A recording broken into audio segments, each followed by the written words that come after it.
everyone, this is Doc Jerome Chongson from RT Vision Care Clinic and Rolona Chongson Optical. And for today's video, sasagutin po natin yung tanong na to. Is all blue light harmful? Well, yung sagot po dyan ay no, because blue light plays an important role in regulating our circadian rhythm or yung natural wake and sleep cycle po ng ating katawan.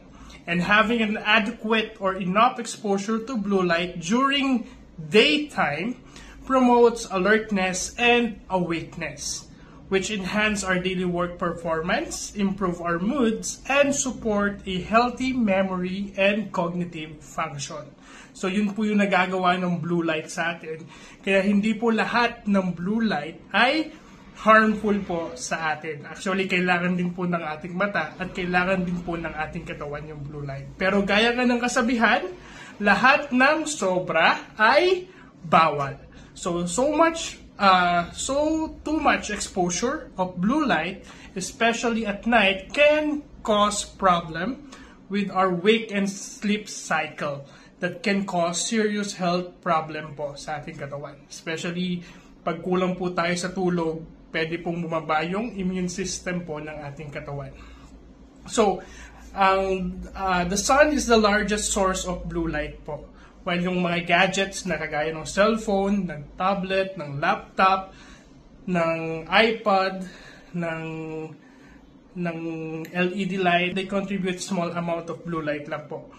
But it doesn't mean that we receive lower amount of blue light sa kanila is we need to abuse or sobrahan na po natin yung paggamit sa kanila.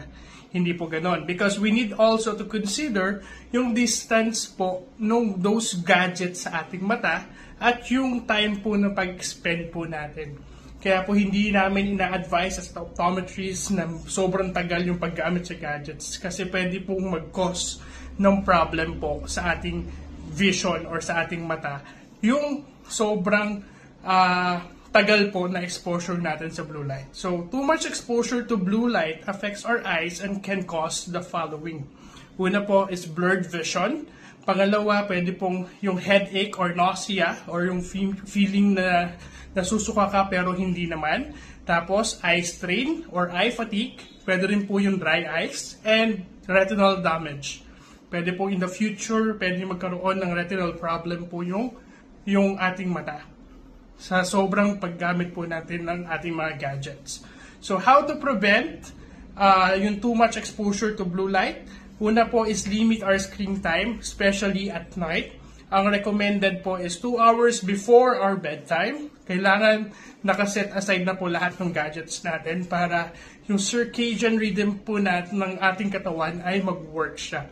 And use of eyeglasses with lenses that has special coating that can block yung blue light, kagaya po ng blue UV capture ng Essilor or ng blue control ng Hoya or yung mga blue blocker lenses po natin and transition lenses. They can help para po ma-regulate yung amount of blue light na pumapasok sa mata po natin. And lastly, pwede po natin i-enable or turn on yung screen filters po ng mga gadgets natin, especially yung may blue screen filters para po mabawasan din po yung amount ng blue light na pumapasok po sa ating mata.